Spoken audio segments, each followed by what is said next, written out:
Parachat cette semaine, Parachat Balak.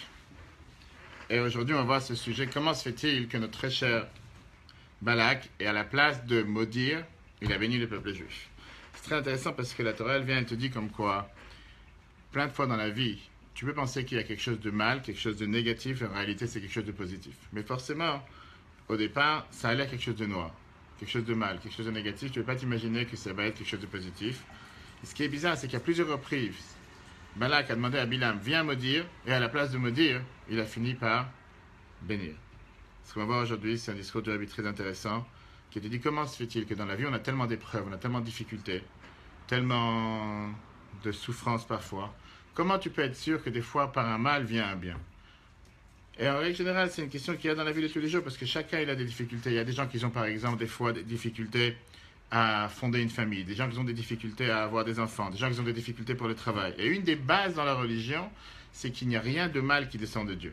Des fois, tu ressens une difficulté, des fois, tu ressens quelque chose de mal, mais on doit être convaincu que de quelque chose de mal, forcément sortira bien. Alors la question se pose, pourquoi on doit passer par quelque chose de mal? Pourquoi on ne peut pas depuis le départ avoir quelque chose de bien? Pourquoi je dois me rendre compte de la valeur de la santé par ça que quelqu'un il a une maladie? Pour ça, je dois me rendre compte de la difficulté d'avoir un travail parce que quelqu'un, des fois, il est passé par une période où il a un chômage ou quoi que ce soit. Ou quelqu'un qui, des fois, il passe une épreuve. Et seulement grâce à cette épreuve, il connaît l'importance de qu'est-ce qu'il y a quand il n'y a pas d'épreuve. Et on va voir après la différence qu'il y a avec le Baal Tchouva, quelqu'un qui fait Tchouva et quelqu'un qui était un tzaddik depuis sa naissance, quelqu'un qui était pieux depuis sa naissance, qui n'a jamais fait quoi que ce soit de mal. Pourquoi la Torah elle te dit que Dieu il admire et il a une admiration beaucoup plus importante par rapport à celui qui fait Tchouva que quelqu'un qui n'a jamais fauté dans sa vie? Quelle différence il y a entre les deux? La question générale, si Dieu est vraiment parfait, bien, et si Dieu cherche à faire seulement le bien envers nous, pourquoi on a tellement de difficultés? Pourquoi il ne peut pas te donner le bien depuis le départ? Si l'orange est bonne, pourquoi tu as une peau à l'extérieur? Pourquoi tout doit être enveloppé avec des fois une certaine épreuve qu'à l'apparence je ne vois pas comment c'est bien? À l'apparence je me dis mais c'est pas normal, pourquoi il y a une telle épreuve? Pourquoi il y a une telle difficulté? Et après, on commence à découvrir le bien. Ce qui est bizarre dans cette paracha, c'est qu'il vient ici maudire le peuple juif à chaque instant. Et la Torah te dit que les bénédictions étaient les plus grandes bénédictions qu'on a pu avoir. Mais forcément, ça devait venir par quelqu'un qui vient te maudire. Viens bénir depuis le départ, que tu viens maudire. Et des fois, tu te dis, mais comment se fait-il que quelqu'un est venu, il m'a dit quelque chose de mal, et je ne vois pas le bien qu'il y a à l'intérieur de cette chose de mal. La Torah te dit, non, en réalité, il y a un bien fondamental qui va sortir, comme on verra à la fin, une magnifique histoire du Rabbi, qui te montre comme quoi tu ne dois pas t'attacher à cette chose mal qui vient de se passer. Mais tu dois toujours regarder quel bien va en découler. Alors des fois, ça prend du temps pour que ça arrive. Mais la réalité, elle est que si on a les yeux un peu au-dessus des vagues, on peut se rendre compte très rapidement comment en vérité c'est quelque chose de bien. Regardons d'abord l'épisode. Qu'est-ce qui s'est passé dans la paracha? Balak est venu, il a loué Bilam. Il lui a dit, viens maudire le peuple juif. Ce monde bizarre, ce personnage bizarre, ce peuple juif qui est tellement bizarre, fais-moi plaisir, viens le maudire. Pourquoi? Parce que jusqu'à présent, je ne sais pas qu'est-ce qu'on peut faire pour le faire tomber, ce peuple. On a essayé avec des guerres et chaque guerre, il a gagné. Il a gagné avec Amalek, il a gagné avec Og, il a gagné avec Sichon. Il faut faire quelque chose. Dieu lui dit, c'était le prophète, le plus grand prophète des non-juifs. Et la Torah nous dit pourquoi on leur a donné un tel prophète. Pour justement qu'ils ne viennent pas après dire, si on aurait eu un prophète, on aurait été aussi capable d'être comme eux. Très bien. Mais bien, la Torah te dit que Dieu ne leur donne pas la permission. À chaque reprise, Dieu il lui dit, je t'interdis, je ne te laisse pas les maudire, tu dois les bénir. Et on voit comment en route, il a le problème avec son ânesse. On voit comment Bilam, il continue. Et à chaque fois qu'il avance, et à chaque fois qu'il veut commencer à dire des malédictions, il finit par dire que des bénédictions. Viens, la Torah, elle te dit, au final, 4 fois, Bilam bénit le peuple. Regardons le texte. Balak, fils de Tsippor, ayant su tout ce qu'Israël avait fait aux Émoréens, il envoya des messagers à Balaam, fils de Beor, à Pétor, qui est sur le fleuve, dans le pays des concitoyens, pour le demander en ces termes. Viens donc, je te prie, et maudis-moi ce peuple, car il est plus puissant que moi. Peut-être parviendrai-je à le vaincre et le repousser de ce pays. Balak, enflammé de colère contre Bilam, la Torah nous dit après, frappa des mains, il dit à Bilam, c'est pour maudire mes ennemis que je t'avais appelé, et tu as persisté à les bénir par 3 fois. La question numéro 1 qu'on en a à la paracha, c'est comment tu peux donner un nom d'une paracha de la Torah à, pas seulement à un mécréant, pas seulement à un truc, je veux dire, un bandit, un voyou, quelqu'un qui n'a rien d'autre à faire. Balak, ce n'était pas quelqu'un qui était vraiment très fortuné, quelqu'un qui était très puissant, rien à voir avec Bilam. On appelle toute une paracha de la Torah sur quelqu'un qui est mauvais, quelqu'un que tout son but c'est de maudire le peuple juif. Alors tu vas dire, Bilam, au final, il n'a pas maudit, il a béni. Très bien, mais Balak, pourquoi on appelle une paracha sur son nom? Tu ne veux pas me dire que je n'ai pas le choix du fait que c'est les premiers mots de la paracha et je choisis forcément cette chose-là. Parce que la Torah, elle te dit que si c'est le premier mot c'est Vayar, c'est pas Balak. Et on ne peut pas comparer avec Korach, la semaine dernière, qui est aussi quelqu'un qui n'est pas normal, parce que Korach, la Torah te dit clairement que ses enfants ils ont fait tchouva, et que des fois on veut t'apprendre le bien fondé, que Korach il avait une bonne pensée, il ne cherchait pas forcément à faire quelque chose de négatif, etc. Il y en a qui t'expliquent pourquoi on a appelé la paracha avec Balak. On l'a donné ce nom pour te donner pas seulement pas de l'importance à Balak, mais au contraire pour te dire justement, pour te rappeler que dans l'histoire on a déjà eu quelqu'un qui a essayé de maudire le peuple juif. Et à la place, grâce à ça qu'il a voulu nous maudire, on a reçu les plus grandes bénédictions. J'allais te dire, s'il ne serait pas venu nous maudire, peut-être qu'on n'aurait pas été autant bénis. Mais comme il est venu tellement nous maudire, on a mérité au final d'être tellement bénis. La Torah vient te dire qu'on a le devoir par exemple de se rappeler d'Amalek. On a une mitzvah de tous les jours de se rappeler la sortie d'Amalek, de se rappeler le fait qu'Amalek est venu, a voulu exterminer le peuple juif. Pour quel est le but? Quel est le but de tous les jours, à chaque instant, vouloir se rappeler qu'il y a eu un Amalek qui est venu et qui a voulu détruire le peuple juif? Viens, la Torah te dit, c'est justement pour se rappeler qu'il y a déjà eu dans l'histoire quelqu'un qui a voulu nous faire du mal. C'est pas d'aujourd'hui, c'est pas aujourd'hui, on vient d'arriver sur terre, il n'y a jamais eu quelqu'un qui a voulu faire du mal au peuple juif. Mais viens ici la Chassidoute. La Chassidoute explique qu'en réalité, Balak, ça représente aussi quelque chose de mieux. Ça représente comment des fois le mal en soi se transforme en bien. Et pour ça, il faut d'abord comprendre quel rapport nous avons avec le mal et le bien. Dans Mishlei, dans le livre de Mishlei, qui a été dit par le roi Shlomo HaMelech, le roi Salomon, qui était le meilleur, le plus intelligent de toute la terre. Il dit la phrase suivante. Veraï, tiens, tu vois, c'est la première phrase. Je m'aperçus que la sagesse est supérieure à la folie, autant que la lumière est supérieure aux ténèbres. Qu'est-ce que ça veut dire que la sagesse est supérieure à la folie et que la lumière est supérieure aux ténèbres? La simple explication, c'est que la lumière a beaucoup plus de force que l'obscurité. La réalité, elle est que quand la lumière existe, l'obscurité disparaît. Jusqu'à ce que la Chassidoute explique, un peu de lumière repousse beaucoup d'obscurité. Le Zohar te dit l'explication beaucoup plus profonde. C'est pas seulement que je reconnais la valeur de la lumière grâce à l'obscurité, c'est que des fois, par ça qu'il y a l'obscurité, je reconnais combien la lumière a sa valeur. C'est pas seulement que la valeur chasse l'obscurité. C'est que si j'ai pas l'obscurité, je suis pas capable de reconnaître c'est quoi la lumière. S'il fait pas jour, je peux pas reconnaître. Cette semaine, j'étais en train de rouler en voiture, je vois hier soir, avant-hier soir, la lune tellement forte, puissante. J'ai dit à quelqu'un, mais c'est incroyable, on n'est même pas encore le 15.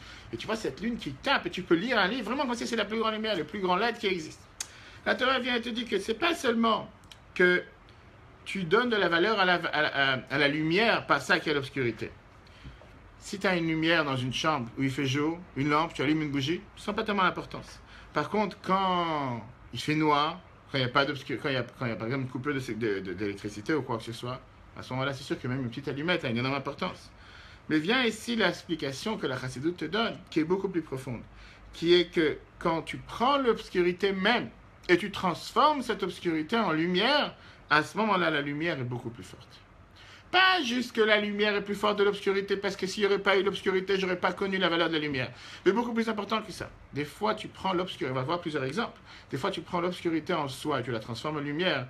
Et ça fait que la lumière est beaucoup plus forte que si ça aurait été une lumière sans forcément passer par l'obscurité. Regardons d'abord le texte. C'est dit comme ça.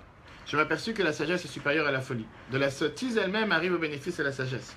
Car il ne se trouve pas de sottise dans le monde de la sagesse et ces sujets ne se reconnaîtraient pas. On a enseigné, il a un devoir pour l'homme qu'il apprend la sagesse, d'apprendre quelque peu de la sottise et de la connaître, parce qu'arrive un bénéfice à la sagesse grâce à elle. De même que vient un bénéfice à l'obscurité et à la lumière à partir de l'obscurité, car sans l'obscurité, la lumière ne se reconnaît pas et aucun bénéfice ne vient d'elle au monde. Ça, c'est le sens simple. Vient la Torah et te dit, tu sais quoi, en réalité, c'est pas seulement qu'il y a de la lumière, c'est pas seulement qu'il y a de la supériorité par ça qu'il y a il y a l'obscurité, je reconnais la force de la lumière. Mais que la lumière en soi, elle est beaucoup plus forte. Prenons d'abord avec le manger. Dans le manger, tu as deux types de manger. Tu as ce qu'on appelle les gens qui aiment le sucré, les gens qui aiment le salé. Dans le salé même, tu as ce qu'il y a de doux et ce qu'il y a de piquant. Quand tu demandes à quelqu'un qu'est-ce que tu préfères, le sucré ou le salé? Et la réponse, qu'est-ce que tu préfères? Le salé. Tu dis quoi? Le salé. Le salé. Dans le salé même, tu as Sfarad et Ashkenaz. Alors, ça ne veut pas dire que Sfarad et Ashkenaz sont une divergence dans tout. Mais tu en as qui aiment ce qu'on appelle les manger piquant. Et dans piquant même, tu as différents niveaux. Très bien. C'est vrai qu'à l'apparence, c'est beaucoup plus facile et beaucoup plus agréable à manger quelque chose de sucré. Manger un gâteau, tu manges une glace, quelque chose de sucré, c'est beaucoup plus intéressant, c'est beaucoup plus sympa. Alors que quand tu prends quelque chose de piquant, si tu ne sais pas bien doser le piquant, si tu ne sais pas bien quoi faire avec le piquant, ça peut brûler, ça peut être... Et surtout pour quelqu'un qui n'a pas l'habitude. Tu demandes à des gens qui se connaissent dans le goût et qui savent comment analyser les choses piquantes. Je te dis, pas seulement quand il y a un bon dosage, ça relève le plat, tu mets de l'ail, tu mets de l'oignon, peu importe, et tu mets de la ricette, tu mets des piments, ça peut faire exploser le plat en bouche beaucoup mieux que le sucre. Au final, le sucre, oui, j'ai encore du chocolat, encore du caramel, c'est encore du sucre. Et des fois, parfois, les gens disent, c'est trop sucré. Quand tu arrives à quelque chose de piquant, si tu sais bien le doser, ça relève tout le plat. Et ça donne tout un goût au plat. Il a dit, c'est plus piquant, moins piquant, etc. Pourquoi tu as besoin de passer par le piquant pour enlever le plat? Si le plat en soi, il est bon naturellement, tu prends un morceau de poulet, tu prends, je sais pas, des pâtes, tu prends des légumes, qu'est-ce que tu as mettre du piquant à l'intérieur? Qu'est-ce que tu as besoin de mettre quelque chose qui a l'apparence, ça brûle? Sauf que s'il est bien dosé, ça donne un meilleur goût. Prends le plat tout court, qu'est-ce que tu as besoin de mettre du piquant? Le Tanya, il vient te donner l'explication suivante. Prenons ici dans le Tanya, c'est le chapitre 27. Le Tanya, il te dit, l'élévation de la lumière, lorsque l'obscurité est transformée en lumière, il s'agit d'une lumière plus élevée. Et c'est ça que dit le verset, fais-moi des plats comme j'aime. Ça, c'était à l'époque avec Yitzhak. Quand Yitzhak, il a demandé à ses enfants de lui amener des plats, après il a donné les bénédictions à Yaakov à la place de donner les bénédictions à Esav. Qu'est-ce que ça veut dire des plats comme j'aime? Pourquoi des plats au pluriel? Viens là, Mourazakan, il te dit, de même que pour les plats matériels par allégorie, il y a deux sortes de délices. Il y a le premier qui vient des aliments doux et sucrés, et le deuxième qui vient des choses piquantes ou aigres. Seulement, ils sont épicés et cuisinés correctement pour rasséréner l'âme. Qu'est-ce que ça veut dire dans la vie de tous les jours? Comme on l'a dit tout à l'heure, tu as te battre contre les forces du mal, te battre contre l'obscurité. Après, tu as la possibilité de transformer cette même obscurité en lumière. Le meilleur exemple qu'on a aujourd'hui, c'est les ordures. Aujourd'hui, on est dans la mode, l'écologie, on est à la mode du recyclage. Quand tu sais aujourd'hui les quantités de papier qu'on te fait avec du papier recyclé, que ce soit les quantités de plastique recyclé, les quantités de matière recyclée. Imagine, je ne sais pas, ça a combien d'années que ça a commencé le recyclage. Et quand tu commences, il y a des centaines d'années en arrière, il n'y avait pas de recyclage. Combien partaient à la poubelle? Aujourd'hui, on te dit que tu es capable de prendre des tonnes et des tonnes de bouteilles, des tonnes et des tonnes de papier, des choses que tu n'avais rien à faire. Tu ne pensais pas un instant que tu pouvais faire quelque chose de bien avec. Et aujourd'hui, on te fait des produits entiers, des meubles entiers, des choses avec des matières recyclées. Apparemment, c'est des ordures. Comment tu peux utiliser une ordure pour recycler? La Torah vient te dire justement, tu prends le mal, tu prends quelque chose qui est négatif à l'apparence. Toi, tu l'as jeté. Et quand je te dis, regarde, cette société, elle s'est enrichie avec que du recyclage.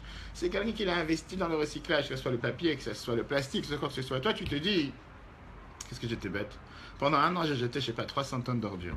Imagine-toi que j'aurais eu ces machines et j'aurais eu tout ce qu'il fallait faire. Je me serais enrichi comme l'autre. Toi, t'as pas eu la tête. Pour toi, c'est des ordures. Toi, t'as regardé ça comme, c'est un papier, tu jettes. C'est une bouteille, je jette. L'autre, il s'est dit, tu sais quoi? C'est pas une ordure en soi. Je peux pas forcément faire quelque chose avec. Bien sûr, je n'ai pas dit que chacun doit commencer à s'amuser à faire du recyclage. Mais la réalité, elle est que c'est ce que la Torah te dit. Transformer l'obscurité en lumière. Quand tu réussis à surmonter une épreuve, quand tu réussis à surmonter quelque chose de mal, c'est une réussite. Mais c'est une réussite momentanée. Et comme le Tanya te donne l'exemple, c'est quelque chose que tu as gagné un combat instantané, maintenant. Mais ça ne veut pas dire que l'épreuve ne revient pas demain. Ça ne veut pas dire que la difficulté ne revient pas demain. La difficulté, elle n'est pas là aujourd'hui. Mais demain, elle va revenir sous une autre forme. Le voleur, tu l'as chassé aujourd'hui, il reviendra demain. Si tu as réussi à transformer ce mal en bien, cet ennemi en ami, cette épreuve en défi, automatiquement, il ne reviendra plus. Et s'il reviendra, ça sera 2 positifs contre 1 négatif. Et automatiquement, une fois que tu as gagné ce combat, il ne reviendra plus ce combat, parce que tu l'as transformé. Demain, tu auras un autre combat. Et le combat de demain, tu transformeras encore une fois. De là, on comprend pourquoi, prendre une très belle histoire de Rabbi, de là, on comprend pourquoi on te dit qu'un Baal Tshuva, quelqu'un qui fait Tshuva, il arrive à un niveau beaucoup plus élevé qu'un tzaddik. Et Dieu te dit qu'il adore et il admire quelqu'un qui l'a fait Tshuva. Pourquoi? C'est quoi un tzaddik impieux? Quelqu'un qui depuis le départ, il est sur le bon chemin. Depuis le départ, il fait ce qu'il faut faire. Depuis le départ, il n'a pas de contact avec le mal. Alors que quelqu'un qui est, on va dire, un rachat, un mécréant, il a eu un contact avec le mal. Et néanmoins, il fait Tshuva. Il réussit à transformer ses péchés antécédents en mérite. Et là, Mourazakan, il t'explique pourquoi. Quelle est la logique? Quelqu'un dit, c'est pas juste. Moi, je suis dans une famille religieuse pratiquante. Depuis le départ, j'ai fait ce qu'il fallait faire. Pourquoi l'autre, pendant 30 ans, 20 ans, il a fait toutes les bêtises sur terre, aujourd'hui, il décide de faire Tshuva, ça, il est mieux. Il a un niveau plus élevé. Le Mourazakan te dit que le fait que cette personne a eu tellement, je veux dire, de passages, pas forcément des choses négatives, automatiquement le réveil et la soif en soi, la soif qu'il a de pouvoir se réveiller, d'admirer, de se rapprocher de Dieu est beaucoup plus forte que quelqu'un, il n'a jamais eu ce manque. Il n'a jamais eu ce côté négatif. Et c'est cette soif qu'il a à l'intérieur de lui, de vouloir finalement se dire, mais c'est pas possible, je ne peux pas rester comme je suis, il faut que je m'en sorte, il faut que je sorte de ce cocon matériel ou négatif et deviennent positifs. Rabbi Akiva, il a vu cette eau qui tombait sur ce rocher pendant 40 ans. Rabbi Akiva, c'est quelqu'un que certains avis disent, il n'était même pas capable de lire. C'est lui, c'est pas possible, il n'y a personne dans ce désert. Je suis un simple berger. Qui a fait ce trou dans cette pierre? C'est cette eau qui est tombée sur cette pierre qui a fait en sorte que finalement, la pierre a été creusée, la pierre a eu ce trou, a pris la forme de cette goutte d'eau qui tombait. Certainement que la Torah peut rentrer ainsi dans ma tête. Disons que Rabbi Akiva n'aurait pas été avec ce manque de 40 ans, sans apprendre, sans lire, sans quoi que ce soit. Ce ne serait pas mentionné quelqu'un de normal qui passe dans la rue, tu vois l'eau qui tombe sur un rocher, tu dis, laisse-moi tranquille, tu vas prendre une photo, tu vas commencer à faire un selfie avec le rocher. Tu ne vas pas prendre de ça un expérience. Rabbi Akiva, il a connu ce manque. Il s'est dit, j'ai perdu tellement de temps de ma vie, j'étais un illettré, c'est même pas lire l'hébreu. Au final, il est devenu sur les 24 000 élèves de Rabbi Akiva, c'est pas un ou deux, mais c'était grâce à sa femme, etc. Très belle histoire qu'il racontait. Le Rabbi racontait une histoire en 86, magnifique. Le Rabbi te dit, parmi les lettres que j'ai reçues récemment, écoute bien, j'ai reçu une lettre d'une femme qui est apeurée, qui est affolée.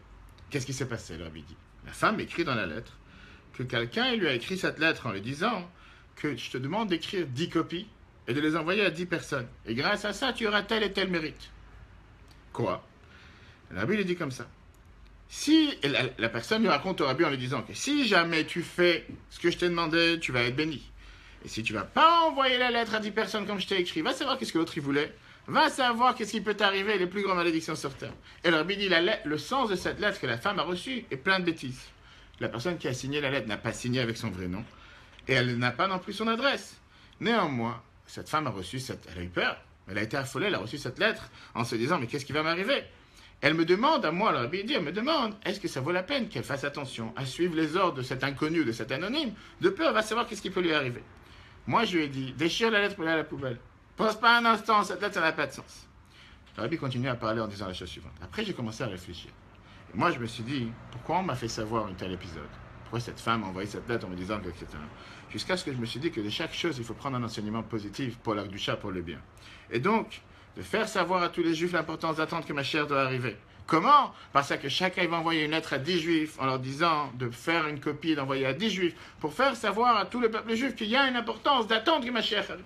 Lui, tu as montré ici comment prendre quelque chose qui est apparemment un épisode négatif, apparemment quelque chose que oui, la personne s'est affolée en disant va savoir qu'est-ce qui va m'arriver. Des fois, je reçois, tu vois, des gens, des rumeurs, des textos, des trucs sans fin. Il me dit, tu sais quoi? La chose négative en elle-même, mets-la à la poubelle. Donne pas d'importance à cette chose négative. Mais réfléchis que si tu as eu cet épisode, certainement ça t'enseigne quelque chose. Qu'est-ce que tu peux apprendre de ça? Et la Bible dit que grâce à ça, j'ai appris comment aller du côté positif. Ok, ça c'est un point. Viens l'Admorazaken et continue, il te dit, c'est pour ça que l'Agmara te dit que dans un endroit où il y a des balais de tchouva, quelqu'un qui fait tchouva, même un tzaddik ne peut pas se tenir. Pourquoi? Parce qu'ils ont tellement de force, ils ont tellement de volonté de pouvoir avancer, de pouvoir s'améliorer, de pouvoir aller de l'avant, que grâce à ça, ils méritent que les péchés antécédents se transforment en mitzvot, en mérite. La fameuse histoire qui est racontée dans tous les textes, c'est l'histoire avec Eliyahu Hanavi. Eliyahu le prophète, avec le mont Carmel. C'est que Eliyahu Hanavi l'a rassemblé à l'époque tout le peuple juif pour leur dire, on va voir qui est celui qui doit être du côté de Dieu, qui est celui du côté de l'idolâtrie. Raison, vous dites que vous avez raison, vous dites que c'est votre Dieu qui a raison. Rassemble-nous au mont Carmel et on va savoir. Chacun devra amener un sacrifice. Il a dit, celui de quel côté le feu tombera, on saura que c'est lui qui a raison. Qu'est-ce qui se passe? Au final, eux, ils ont amené leur sacrifice, le feu n'est pas tombé. Et Eliyahu Hanavi, il a amené son sacrifice, le feu est tombé du ciel. Et là, à ce moment-là, on a eu la fameuse phrase qu'on a l'habitude de répéter en général à chaque fois, le jour de Kippour. Tout le peuple juif a répété 2 fois, Hachem ou Elohim, Hachem ou Elohim. Dieu est notre Dieu, Dieu est notre Dieu. En règle générale, on a l'habitude de le dire seulement 1 fois. 2 fois. Dans ce cas-là, la Torah nous dit qu'ils l'ont dit 2 fois. La raison, elle est parce que le peuple juif a fait tchouva. Puisqu'ils ont fait tchouva, ils sont arrivés à un niveau beaucoup plus élevé que les tzadikim, que les justes. Et automatiquement, ils ne sont pas arrivés seulement au premier niveau, qui est reconnaître une seule fois qu'il y a un Dieu, mais ils ont redoublé. C'est comme on dit dans les lois des Shabbat. Faire un nœud, une boucle, qui se défait, c'est pas la fin du monde. Si tu as fait un double nœud, ce qu'on appelle dans le langage halachique un nœud fixe, un nœud qui forcément ne va pas se défaire, ça a beaucoup plus de solidité. Puisque le peuple juif à l'époque du Eliyahu Hanavi, du prophète Élie, ont réussi à atteindre ce niveau de tchouva, c'est pour ça qu'ils ont reconnu doublement que Dieu est notre Dieu, pas seulement une fois. Très bien. Ça, c'est aussi l'idée pourquoi en hébreu, une épreuve, c'est appelé Nisayon. Qu'est-ce que ça veut dire Nisayon? Nisayon veut dire une épreuve. Mais une épreuve, ça vient aussi du mot Nes. Bien sûr que ça veut dire le mot miracle. Mais là, ça veut dire aussi un bâton, quelque chose qui est dans les hauteurs, quelque chose qui est élevé. Ça veut dire que des fois, en réalité, une épreuve, c'est comme une échelle pour un être humain pour pouvoir t'aider à surmonter cette épreuve, surmonter ces défis et aller encore plus haut que où tu étais jusqu'à présent. Le fameux exemple qu'on a aujourd'hui, c'est avec le sport. Quelqu'un qui fait 50 mètres, qui fait 100 mètres, tu mets la barre à un certain niveau. Une fois que tu as passé le niveau des 100 mètres, tu mets la barre à 150 mètres, à 200 mètres. On ne va pas te mettre depuis le départ la barre à 200 mètres ou à 300 mètres. D'abord 50, après 100, après 200. Tu vas te dire, mais pourquoi il y a un empêchement? Il y a ici une épreuve. La Torah te dit, prends pas ça comme une épreuve. Prends ça comme un défi. Un défi qui fait en sorte que si tu surmontes ce défi, tu vas pouvoir après atteindre encore plus haut. Mais au plus haut, tu auras encore un autre défi. Tu vas monter ce défi, tu vas pouvoir encore plus haut. De là, on revient à ce qu'on a dit tout à l'heure. Comment se fait-il que Balak, ce n'est pas juste un nom négatif. C'est en réalité un nom positif. Ça vient ici te montrer une qualité supérieure. Et ça te donne ici le message tellement important qu'on va tout de suite lire. Pas seulement qu'on a réussi à combattre le côté négatif qui était Bilam et Balak, mais on a même fait en sorte que c'était un combat, c'était quoi? C'était une malédiction qui s'est transformée en bénédiction. Et en règle générale, quand tu transformes une malédiction en bénédiction, la bénédiction est beaucoup plus grande. Si ça aurait été quelque chose, bénédiction depuis le départ, pas forcément qu'elle aurait été si élevée. Puisque Bilam, il est venu, et il est venu depuis le départ à la place de vouloir maudire, il a béni. Les bénédictions qu'il nous a données, c'était des bénédictions beaucoup plus grandes que si depuis le départ, ça aurait été des bénédictions sans passer par le mode malédiction. D'où on sait. Prenons le texte 4. Toutes les bénédictions qui nous parlent de qu'est-ce qui va se passer comme Mashiach sera là, sont dans la paracha de cette semaine. Page chapitre 24. 4. L'élévation de la lumière grâce à Balak. Nous avons mérité des bénédictions très élevées. La fameuse phrase qu'il a dit. Je le vois, mais ce n'est pas encore l'heure. Je le distingue, mais il n'est pas proche. Un astre s'élance de Jacob et un comète surgit du sein d'Israël, qui écrasa les sommités de Moab et renversera tous les enfants de l'orgueil, fera sa proie de l'Idumée, sa proie de Séhir, ses ennemis, et Israël triomphera. Oui, un dominateur naîtra de Jacob qui balayera des villes, leurs derniers habitants. Quel rapport? Pourquoi Bilam, il vient ici te parle tout d'un coup de Mashiach qui va arriver? Qu'est-ce qu'il est arrivé alors que c'était à 2000 ans d'histoire? Vient le Mifashim, le commentateur, il vient de te dire que Bilam, il a parlé sur le premier Messie et le dernier Messie. Parce qu'il te parle ici de deux personnes. Il te dit qu'il y aura d'abord une étoile et un bâton, une étoile de Yaakov et un bâton d'Israël. Le premier Messie qui était David, Mashiach, et le dernier qui descendra de la descendance de David, qui est le roi Mashiach. Comme on sait très bien que David, c'était un descendant de qui? De Ruth. Ruth, qui était elle-même de la descendance de Balak. La même personne qui est venue en voulant te maudire, pas seulement maudire le peuple juif, en t'amenant les plus grosses malédictions sur terre, il se retrouvait à vouloir bénir en te disant que ses propres descendants, ceux qui vont amener la délivrance pour tous les peuples juifs, pour toutes les générations. Qu'est-ce qu'on voit de là? Que Balak, en réalité, oui, si tu le regardes en tant que qui était ce Balak au préalable, il a voulu maudire le peuple juif. Mais quand tu regardes à la finalité, ce qui en découle, le Balak, la plus grande bénédiction pour nous. À l'arrière, j'allais te dire, viens me maudire tous les jours. Parce que ça qui est venu maudire le peuple juif, on a eu les plus grandes bénédictions. Alors c'est vrai qu'au départ, le personnage de Balak représentait tout ce qui est le mal, mais au final, de lui est descendu tout ce qui est le bien. Regardons la phrase comme on l'a l'écrit. Ça avait été écrit dans l'écoute Sichot, volume 23. Balak a fait que l'obscurité soit transformée en lumière. Chez Balak, nous trouvons que non seulement son attention négative a été anéantie, à l'image de l'anéantissement de l'idolâtrie, mais plus que cela. En engageant Bilam, il a amené un plus à Israël, que les Juifs soient bénis par les bénédictions les plus élevées. Et pour cela, la paracha s'appelle Balak, car par lui et par le fait qu'il a engagé Bilam, une élévation a été apportée au peuple juif. Ça, c'est le point numéro 1 par rapport à Balak. Point numéro 2 par rapport à Bilam. Bilam vient de donner la prophétie sur qu'est-ce qui va se passer quand Mashiach sera là. Quand Mashiach sera là, pas seulement que l'obscurité va être repoussée, mais elle sera transformée en lumière. C'est pour ça qu'à l'époque, le prophète Ishaïa vient et te dit que les rois du monde seront tes serviteurs. Ça veut dire, qu'est-ce que ça veut dire que les nations du monde seront tes serviteurs? Apparemment, qu'est-ce que j'ai besoin d'avoir les nations du monde? C'est pas qu'ils vont disparaître. Tu aurais dit pourquoi ils vont disparaître? Toute leur puissance et toute la force que ces nations du monde ils ont sera utilisée seulement pour le bien du peuple juif. C'est pas que les rois des nations du monde vont disparaître. Ils vont rester avec leur propre force, mais à la place de vouloir faire du mal au peuple juif, à la place de vouloir faire quoi que ce soit contre nous, ils vont agir pour nous. Quel enseignement on apprend de tout ça? Très simple, direct. Et il n'y a pas plus bel enseignement que de la paracha de cette semaine. Des fois, quelqu'un il fait un bilan. Tu fais un bilan de ce que tu as fait aujourd'hui, tu dis, je ne me suis pas comporté comme il fallait. Je fais un péché. Je n'ai pas fait ce qu'il fallait, je n'ai pas prié comme il faut. Pas forcément manger caché, je suis parti à Ibiza, va savoir qu'est-ce que j'ai pu manger comme poisson. Et on m'a mis dessus une crème, une sauce avec une crème, va savoir qu'est-ce que j'ai pu en sortir. Quelqu'un peut tomber dans pas seulement être désespéré, il peut devenir triste. Il peut se dire, tu sais quoi, Dieu ne veut plus de moi. C'est fini. Je suis un beau à rien. Je n'étais pas capable de me retenir. j'ai eu tel défaut, j'ai eu tel malheur. Mais la Torah, elle te dit non. Ne t'attache pas seulement à ce mal qui vient de se passer. Peut-être que c'est un mal. Avance, passe à autre chose. Pas seulement passe à autre chose, focalise-toi sur le bien. Comment tu peux le transformer en bien? Comme tout de suite, je vais raconter une histoire. Il y avait une fois un juif qui est venu voir le rabbi qui a dit: j'arrête pas d'avoir des descentes, des failles. J'essaye d'avancer, j'essaye d'être bien, j'essaye d'augmenter, j'essaye de faire attention. On voit cette semaine en détail les lois de la pudeur. J'essaye de mettre les tefilines, j'essaye de manger cachère. Mais sans arrêt, je retombe. Donc, il dit: j'ai pris sur moi de faire un régime, j'ai pris sur moi d'arrêter de fumer. J'essaye un jour, 2 jours, et paf, je retombe encore une fois. Comment je peux m'en sortir? Je suis désespéré. Je suis désespéré de la vie. Je vois, je suis pas capable. J'ai pas assez de force. Il y en a qui sont capables, il y en a qui sont capables de se maîtriser, de se contrôler. Je n'ai pas assez de force. Le rabbi, il dit: sache une chose. La fameuse phrase que les sages nous disent, Yeridat Tzorech Aliyah, qui veut dire une descente. En règle générale, c'est toujours pour la montée qui suit la descente. L'autre, il dit: rabbi, vous savez, monsieur le rabbin, c'est des beaux mots ce que vous dites. Ça, c'est bien pour la théorie. Mais moi, laisse tomber, je suis fini.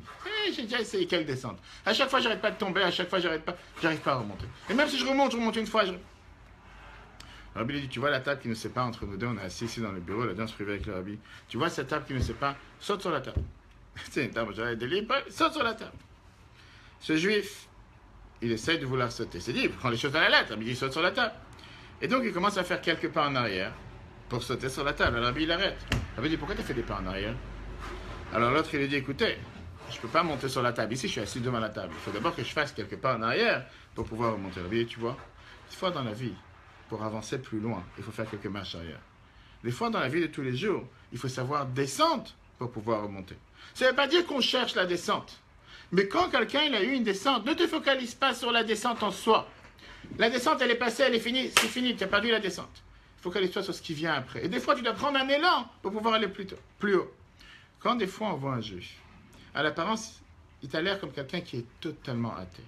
Totalement quelqu'un qui n'a rien à faire avec la religion. Qui est totalement, je veux dire, il est totalement déconnecté. Il n'est pas dans cette planète. Il ne sait pas de quoi tu parles. Tu vas te dire que si Dieu il a fait en sorte de le rencontrer, c'est certainement qu'il y a quelque chose de positif qui peut en sortir. Que ça soit pour faire une mitzvah avec lui, parler un mot de Torah, que ça soit mettre des feelings, peu importe, jamais se démoraliser. La semaine dernière, j'avais un mariage. Je suis parti voir un juif. Je ne sais pas, une 60aine d'années. Je suis parti voir plusieurs personnes, mettre les feelings, discuter avec l'un, avec l'autre. Et lui, il me dit: même pas en rêve. Il savait que c'est ce que je suis en train de faire. Je rentre pas. Même. Je fais: qu'est-ce qui se passe? Je vous ai dit quelque chose. Il fait: non, venez pas me déranger. Je dis: mais excusez-moi, je voulais vous demander une question. Qu'est-ce qu'il y a? Il me dit: mais non, on commence avec les tefilines, va savoir qu'est-ce qui va se passer plus tard. Je fais: qu'est-ce qui va se passer plus tard? On s'est vu aujourd'hui, on se voit plus, je ne vous ai pas vu hier, et je ne vous verrai pas demain, on se connaît pas. Je vous demande une mitzvah, simple, mais des tefilines. Il fait: non, je sais comment c'est, on commence avec si, c'est fini. Je fais: qu'est-ce qui va vous arriver? À la fin, pas seulement pour la mis les tefilines, j'ai dit: j'ai une énorme admiration pour vous, parce qu'au final, vous avez des convictions. Mais je savais que vos vraies convictions, en tant que juif, c'est l'anchama qui est à l'intérieur. Je fais: qu'est-ce qui vous... Un malheur ne va pas vous arriver. Vous allez jamais. Qu'est-ce qui peut t'arriver de faire une mitzvah? De l'autre côté, tu réfléchis, après tu dis: si Dieu il a fait en sorte que tu as rencontré ce juif là-bas, il y avait un autre juif, un enfant de 17 ans, qui n'a pas fait sa mitzvah. Peu importe pourquoi, il n'a jamais fait. Sa grand-mère était à côté, elle était en larmes. Elle me dit: mais heureusement que vous êtes là. Je fais: que j'ai rien fait, c'est lui, il a une mitzvah, une échama. C'est des fois, tu as la possibilité de regarder sur un autre juif, tu dis: mais lui, même pas il est juif. Il est en train de manger chez McDo, va savoir ce qu'il est en train de faire, il est en train de rouler chez... Il n'a pas d'espoir. Ça va te dire: si toi tu l'as vu, c'est certainement qu'il y a quelque chose que tu peux en tirer. Pas seulement en tirer pour dire: tu sais quoi, j'espère que mes enfants ne sont pas comme lui. Quelle ordure, quelle saleté, il n'a pas honte. Non. C'est-à-dire, si Dieu il a fait en sorte, comme le Baal Shem Tov nous dit, que je rencontrais ce juif, j'ai entendu cette parole, peut-être qu'il y a quelque chose à cause.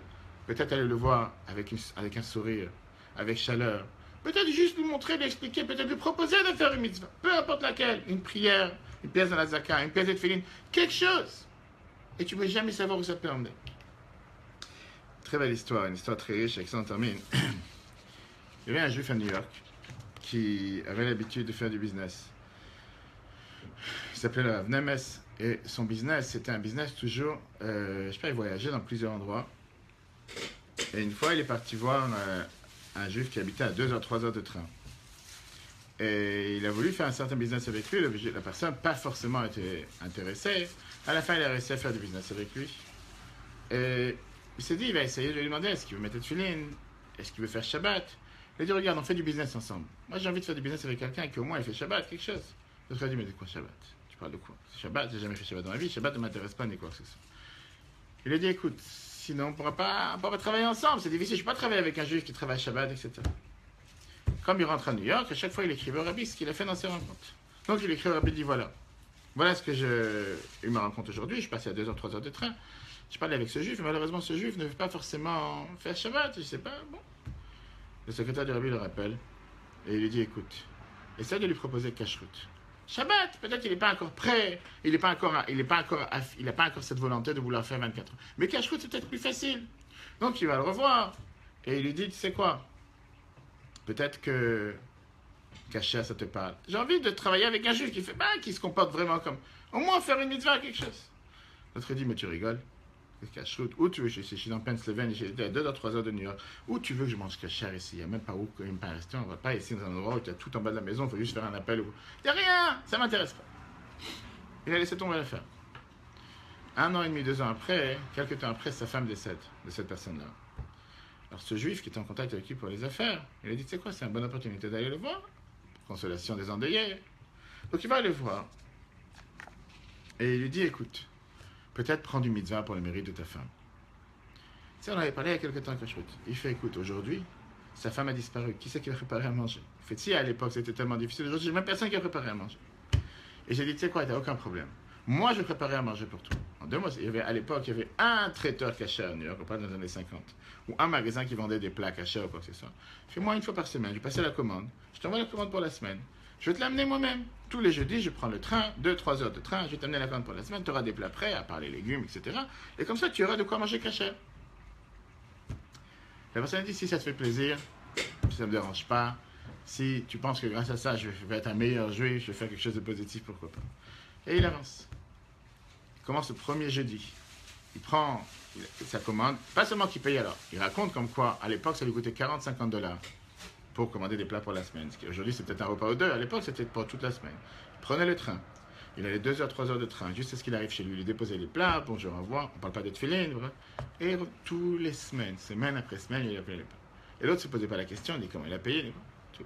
Comme ça a duré pendant 1 an et demi. 1 an et demi, tu fais le calcul, ça faisait environ 80 semaines. Je ne parle pas de calcul de frais, ni quoi que ce soit. 80 semaines qu'il amène des plats.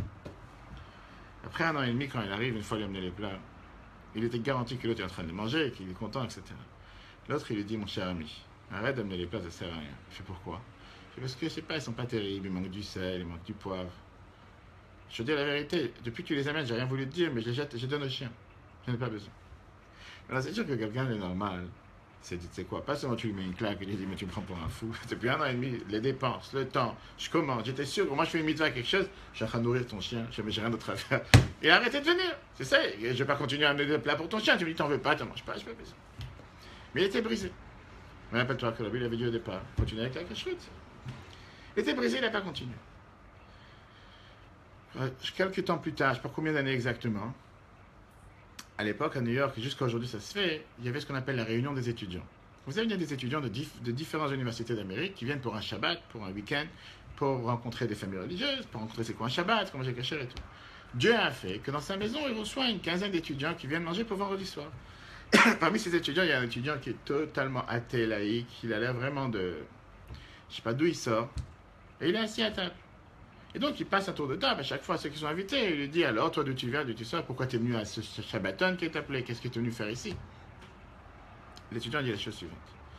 Il fait, j'ai grandi dans une maison laïque, sans religion, sans quoi que ce soit. Mais mon grand-père m'a raconté que pendant 1 an et demi, il y avait un certain juif, qui n'était pas jeune, qui venait lui amener des plats cachers tous les semaines, sans distinction. Même s'il ne les mangeait pas. Ça m'a beaucoup frappé. Je me suis dit, quoi? Qu'un juif religieux vient le voir, de lui amener des plats cachers. Il y a quelque chose de bien chez ces gens-là. Cacher, c'est quoi? Qu'est-ce que ça veut dire? Ce juif lui dit, tu sais, c'était qui cette personne qui a amené chez ton grand-père les plats? C'est moi qui ai amené ses grands-pères. Bref, le lien, il a été fait. Ce juif, il a fini par se marier avec une juive, fonder une maison cachère, fonder une maison juive. Tout ça pourquoi? De cette pas seulement persévérant, mais surtout du fait qu'il n'a pas regardé sur cet aspect en disant, je vais faire Shabbat, pas mettre les tefillin. Peut-être qu'Acher, il est d'accord, il s'est dérangé pendant 1 an et demi, il lui a amené, mais c'est surtout, comme on verra la semaine prochaine, cette persévérance. Chaque semaine, il est parti lui amener, sans distinction. Au final, il a sauvé toute une famille entière qui s'est rapprochée à la Torah et les Mitzvot, il a fait ce qu'il doit faire. Ne pas assez mentionner des épreuves, ne pas assez mentionner des malédictions, ne pas assez mentionner des difficultés, ne pas regarder sur la difficulté ou l'épreuve comme quelque chose en soi, mais regardez ça comme un défi, comme un challenge, comme quelque chose qui nous donne les forces pour aller encore plus loin, encore mieux. Et grâce à ça, on est garanti de réussir. Eh oui, monsieur. Alors? Stop là. Chance.